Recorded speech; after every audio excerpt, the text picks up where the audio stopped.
नमस्कार बच्चों, आज के इस वीडियो में हम सीखेंगे कक्षा 9 में पाठ नंबर 12 जिसे शीर्षक दिया गया है रानी।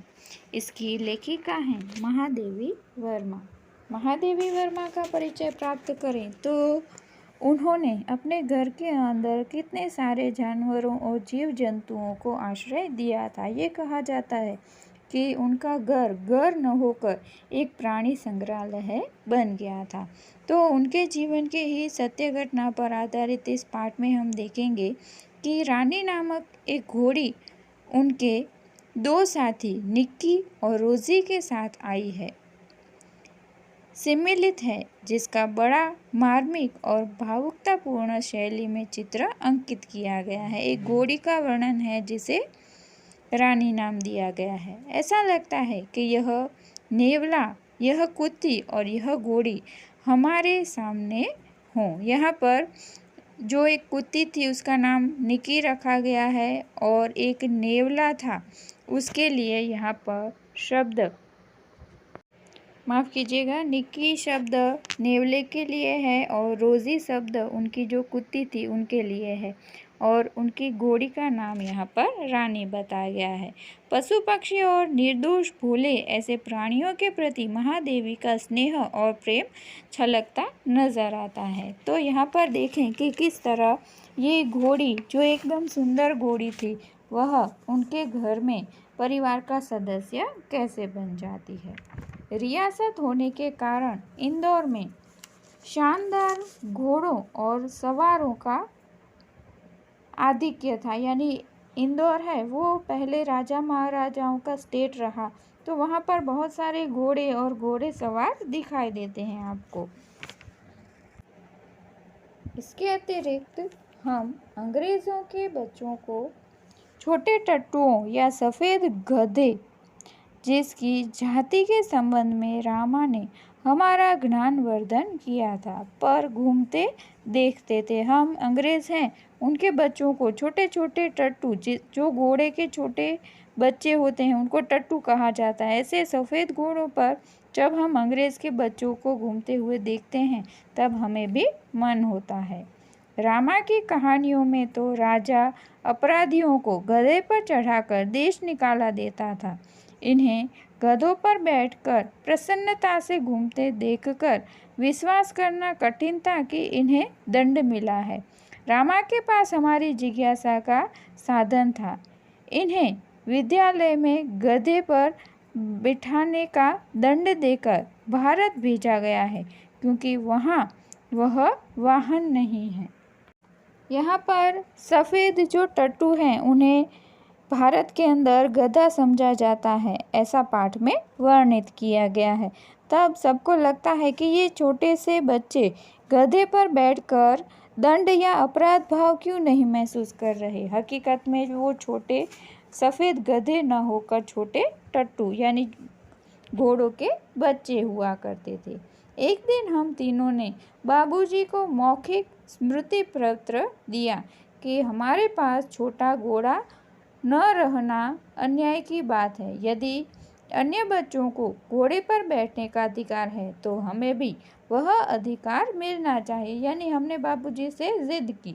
किसकी? घोड़े की। बाबूजी ने हंसते हुए पूछा, सफ़ेद टट्टू पर बैठोगे? तुम कहो के साथ ठेल मठाल के उपरांत मैंने अगुआ होकर गंभीर मुद्रा में उत्तर दिया, सफ़ेद टट्टू तो गधा होता है जिस पर बैठाकर सज़ा दी जाती है। यानी कि बाबूजी तो मान गए सफ़ेद टट्टू के लिए, लेकिन हम सफ़ेद टट्टू को हमेशा गधा महसूस करते थे और उस पर हमेशा वही बैठता है जिसे सज़ा मिली है। पता नहीं हमारे ज्ञान में वजस्त्र स्रोत रामा को बाबूजी ने डांटा था या नहीं, परंतु कुछ दिन बाद हमने देखा कि एक छोटा सा चॉकलेट रंग का टट्टू आंगन के पश्चिम वाले बरामदे में बांधा गया है। हमने सफ़ेद टट्टू का मना किया, लेकिन अब चॉकलेटी रंग का टट्टू हमें अपने बरामदे यानी आंगन में दिखाई दे रहा है। बरामदा तो घोड़े बांधने के लिए बनाया नहीं गया था, अतः बाहर से टट्टू को लाने के लिए दीवार में एक नया दरवाज़ा लगाया गया और उसकी मालिश करने तथा खाने पीने, घूमने आदि की उसकी देखरेख के लिए छुट्टन नाम का एक साइस रखा गया। साइस उसे कहा जाता है जो घोड़ों की देखभाल करता है। तो ऐसे एक व्यक्ति को जिसका नाम छुट्टन रखा गया उसे भी बुलाया गया है। अब तो हम उस छोटे टट्टू से बहुत प्रभावित और आतंकित हुए, जैसे हम उस पर बैठना चाहते हों, ऐसा जिद भरा वातावरण घर में दिखाई देने लगा। हमारे तथा अन्य साथी जीवों के लिए न मकान में कोई परिवर्तन हुआ, न कोई विशेष नौकर रखा गया। रामा को तो नौकर कहा नहीं जा सकता, क्योंकि वह तो डांटने फटकारने के अतिरिक्त हमारे कान भी खींचता है तथा हमारी खिड़की तक दरवाजे में परिवर्तित नहीं हो सकती, जिससे हम रोजी और निक्की के साथ कूदने के कष्ट से मुक्त हो सके। यानी कि जो रामा है वो घर का नौकर है, लेकिन उसे नौकर नहीं कहा जा सकता। लेकिन इस छोटे से टट्टू के लिए तो एक नौकर भी रखा गया, उसके लिए अलग जगह भी की गई। अब बाबूजी से यह सुनकर भी कि वह टट्टू हमारी सवारी के लिए आया है, हम सब 4-5 दिन उससे रुष्ट और अप्रसन्न घूमते रहे, परंतु अंत में उसने हमारी मित्रता प्राप्त कर ली। हमें लगा कि ये नया एक जानवर आया है, उसके लिए एक नौकर रखा गया, अलग से उसकी जगह की गई। इस बात से हम उसे रूठे रूठे रहने लगे, लेकिन फिर वो हमारा मित्र बन गया। रामा से उसका नाम पूछने पर ज्ञात हुआ कि उसे ताज रानी कहकर पुकारा जाता है। ताजमहल का चित्र हमने देखा था और रामा और कल्लू को माँ की सभी कहानियों में रानी के सुख दुख की गाथा सुनते सुनाते हम उसके प्रति बड़े सहृदय हो गए थे। ताजमहल जैसे भवन की रानी होने पर भी यह वहाँ से कहानी की रानी की तरह निकाल दी गई है, यह कल्पना करते ही हमारी सारी ईर्ष्या और सारा रोष करुणा से पिघल गया और हम उसे अधिक आराम देने के उपाय सोचने लगे। हमें लगा कि उसे ताजमहल से निकाल दिया गया है, इसलिए उसका नाम ताज रानी है, तो हम थोड़े दुखी हो गए और अब उसके आराम और उसे कष्ट न हो, ये सारी बातों का हम ध्यान रखने लगे हैं। किसकी बात है? घोड़े की। वह इतनी सुंदर थी कि अब तक उसकी छवि आंखों में बसी है। हल्का चॉकलेटी चमकदार रंग जिस पर दृष्टि फिसल जाती है, खड़े छोटे कानों के बीच में माथे पर झूलता अयान का गुच्छा, बड़ी काली स्वच्छ और पारदर्शी जैसी आंखें, लाल नथुने जिन्हें फुला फुला कर चारों ओर की गंध लेती रहती। नथुने यानी कि नाक का जो आगे का भाग रहता है वह, अयान यानी कि उसकी जो लगाम है, बागडोर है। तो इस तरह उसकी सुंदरता का, घोड़े की सुंदरता का वर्णन भी किया गया है। उजले दांतों और लाल जीभ की झलक देते हुए गुलाबी ओठों वाला लंबा मुंह जो लोहा चबाने रहने पर भी क्षत विक्षत नहीं होता था। ऊंचाई के अनुपात से पीठ की चौड़ाई अधिक है।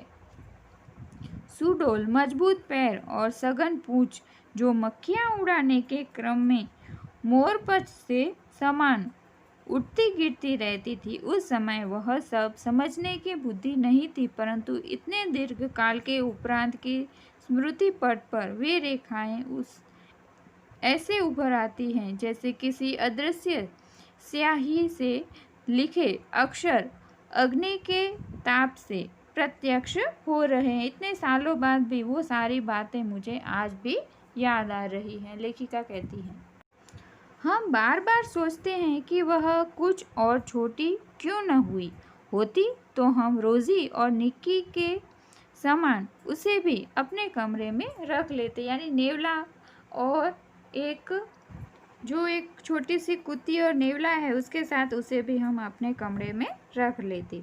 रानी को अपने कमरे में ले जाना संभव नहीं था, अतः अस्तबल बना हुआ बरामदा ही हमारी अराजकता का कार्यालय बन गया। अस्तबल यानी कि घोड़े के रहने का जो स्थान होता है उसे अस्तबल कहा जाता है। अब हमारा बरामदा यानी हमारा आंगन है, वही उसका अस्तबल बन गया है। बरामदा घोड़े बांधने के लिए तो बना नहीं था, अतः उसकी दीवार में एक खुली अलमारी और कोई आते ताक थे। उन्हीं में हमारा स्वेच्छा विस्थायी तथा स्मरणीय खिलौनों का परिवार स्थायी होने लगा। रानी की गर्दन में झूले झूलकर, उनके कान और अयान में फूल खोस खोस कर और उसको बिस्कुट मिठाई आदि खिला खिला कर थोड़े ही दिनों में हमने उसे ऐसी मैत्री कर ली कि हमें न देखने पर वह अस्थिर होकर पैर पटकने और हिनहिनाने लगती। अब सबके साथ रानी की मित्रता हो चुकी है। फिर हमारी घोड़ी सवारी का कार्यक्रम आरंभ हुआ। मेरे और बहन के लिए सामान्य छोटी परंतु सुंदर जीव खरीदी गई और भाई के लिए चमड़े के घेरे वाली ऐसी जिन बनाई गई जिससे संतुलन खोने पर भी गिरने का भय नहीं था। जिन यानी कि जिसे घोड़े पर रखा जाता है और उस पर बिठा जाता है, ऐसी जिन वहां पर बनवाई गई तीनों भाई बहनों के लिए। अब बाहर के चबूतरे पर खड़े होकर हम बारी बारी से रानी पर आरूढ़ होते यानी बैठते और छुट्टन साथ दौड़ता हुआ हमें घुमाता।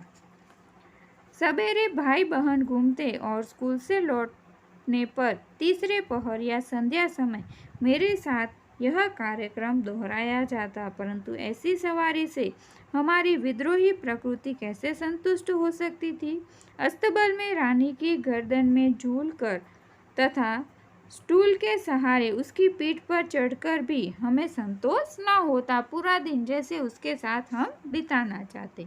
अंत में एक छुट्टी के दिन दोपहर में सबके सो जाने पर हम रानी को खोलकर बाहर ले आए और चबूतरे पर खड़े होकर उसकी नंगी पीठ पर यानी कि उस पर जिन न रखा गया, नंगी पीठ पर सवारी करके बारी बारी से अपनी अधूरी शिक्षा की पूरी परीक्षा लेने लगे। यानी हम देखने लगे कि बिना जिन के हम उसके घोड़े सवारी कर सकते हैं कि नहीं।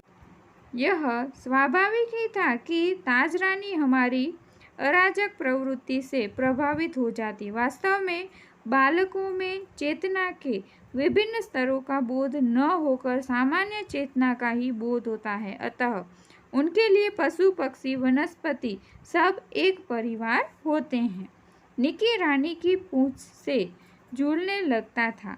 रोजी इच्छानुसार उसकी गर्दन पर उछलकर चढ़ती और नीचे कूदती थी और हम सब उसकी पीठ पर ऐसे गर्व से बैठते मानो मयूर सिंहासन पर आसीन हो। यानी उस घर में जितने भी जीव जंतु थे वो भी रानी की पीठ पर बैठते, गर्दन पर झूलते और हम तो जैसे कोई मयूर आसन, राजा का सिंहासन हो, ऐसे उसकी पीठ पर बैठते।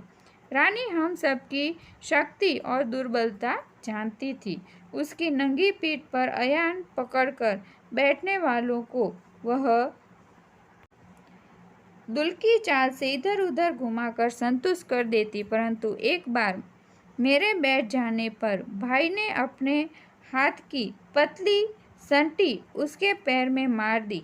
चोट लगने की तो संभावना नहीं थी, परंतु इससे न जाने उसका स्वाभिमान आहत हो गया या कोई दुखद स्मृति उभर आई। वह ऐसी वेग से भागी मानो सड़क, पेड़, नदी नाले सब उसे पकड़ बांध रखने का संकल्प किए हुए हों।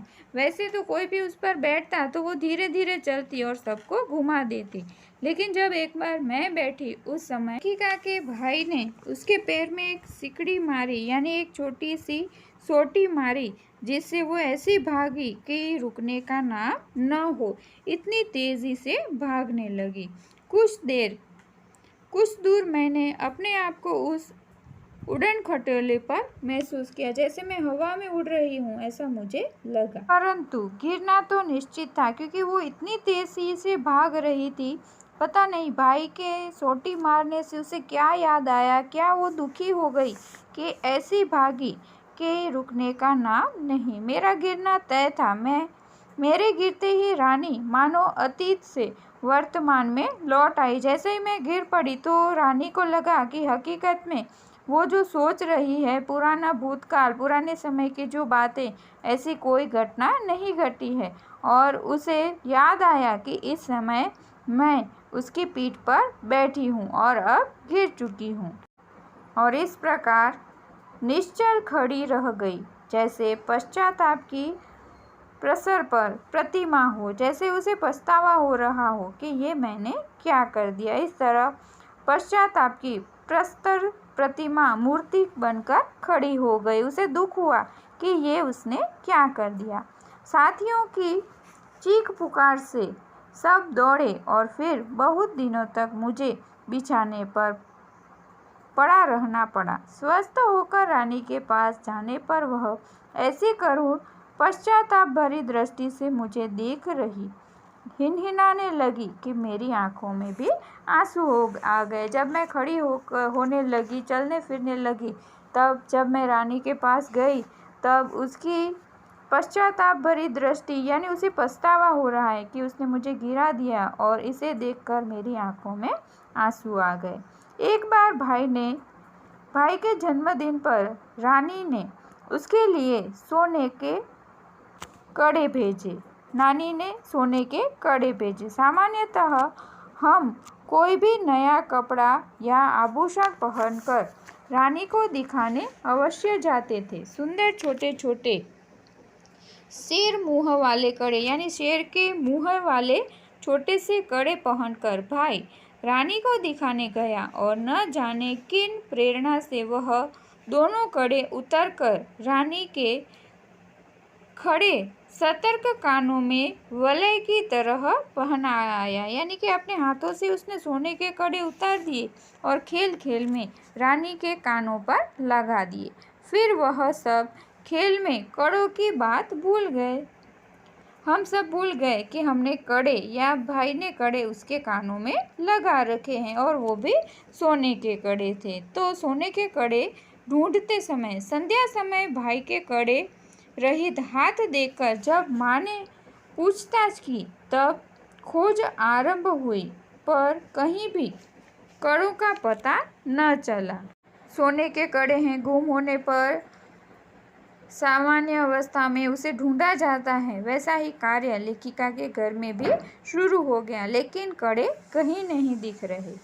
रानी अपने कान को खुरों से खोदती और हिनहिनाने लगी। अंत में बाबूजी का ध्यान उसकी ओर गया और उन्होंने मिट्टी हटाने का आदेश दिया। किसी ने कुछ गहरा गड्ढा खोदकर दोनों कड़े डाल दिए थे।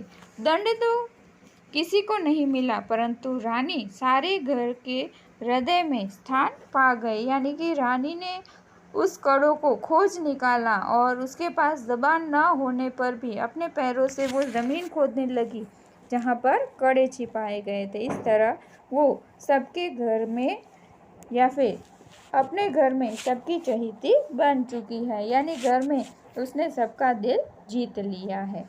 एक घटना अपनी विचित्रता में स्मरणीय है। एक सवेरे उठने पर हमने रानी के पास एक छोटे से घोड़े के बच्चे को देखा। यानी लेखिका दूसरी घटना का वर्णन कर रही है कि सुबह सुबह हमने देखा कि रानी के पास एक छोटा सा घोड़ा है। यह कहाँ था, लेखिका पूछती हैं। कहकर हमने रामा को, यानी कि उनका जो नौकर है, उसे इतना थका दिया कि उसने निरुपाय घोषणा की कि वह नया जीव रानी के पेट में दाना चारा खाकर सो रहा था। भाई ने उत्साह से पूछा, और भी है? और रामा ने स्वीकृति में सिर हिला दिया। अब छोटा सा उसका बच्चा है रानी का, वो कहाँ से आया, इस बात पर बच्चों को विचार हो रहा है। तब राना ने उसका जो नौकर था रामा, उसने कहा कि वो उसके पेट में दाना और चारा खाकर सो गया है। अब लेखिका का भाई पूछता है, क्या और भी कोई बच्चा है उसके पेट में जो सोया हुआ है? और रामा ने सिर हिला दिया। अब तो यह विस्मित भी हुए और क्रोधित भी। अब हम थोड़ा गुस्सा भी हुए और थोड़ा आश्चर्य में भी पड़ गए। ये छोटे जीव कोई काम धाम नहीं करते और हमको पीठ पर बिठाकर दौड़ने वाली रानी का दाना चारा स्वयं खाकर उसके पेट में लेट जाते हैं। हमें भी लगा कि ये कैसे जीव हैं जो रानी के पेट में रहते हैं और वहाँ पर आराम करते हैं। बेचारी रानी तो हमें अपनी पीठ पर घुमाती है। भाई ने कहा, रानी का पेट चीरकर हम कम से कम एक और बच्चा घोड़ा निकाल लें, तब बच्चे घोड़ों पर वे छोटे बहन भाई बैठेंगे और रानी मेरी सवारी में रहेगी। वास्तव में मुझे भी उचित जान पड़ा, पर जब एक दोपहर को वह कहीं से शाक काटने का चाकू लाया, तब मेरे साहस ने जवाब दे दिया। यानी कि भाई इतना भोला था कि वो एक दोपहर एक चाकू लेकर आया और जिद पर अड़ गया कि अब रानी के पेट में से दूसरा घोड़ा भी निकाल लें ताकि हम सब सवारी कर सकें। एक और भी समस्या की और हमारा ध्यान गया। आखिर हम रानी का पेट सिलेंगे कैसे? हम चाकू से उसका पेट फाड़ेंगे, घोड़ा निकालेंगे, लेकिन फिर से सिएंगे कैसे? माँ की महीन सी सुई से तो सीना असंभव है। माँ कपड़े सीती है, उस सुई से नहीं होगा। तो क्या करें? टाट सीने का बड़ा सुआ रामा अपनी कोठरी में रखता था, जहाँ हमारी पहुँच नहीं थी। रामा जो उनका नौकर है वो एक बड़ा सा सुआ रखता है, लेकिन वहाँ तक हम नहीं पहुँच पाएंगे। कुछ दिनों के उपरांत जब रानी का अश्व शिशु कुछ बड़ा होकर दौड़ने लगा, तब हमें न अपना क्रोध स्मरण आया और न ही प्रस्ताव। अब छोटे बच्चे हैं वो कितने भोले होते हैं, इस बात का वर्णन भी यहाँ पर किया गया है। और किस तरह ताज रानी है वो घर में सबका मन मोह लेती है और लेखिका के घर में सभी जीव जंतुओं के साथ वो भी शामिल हो जाती है। इस घटना का वर्णन आज इस पाठ में हमने देखा है। धन्यवाद।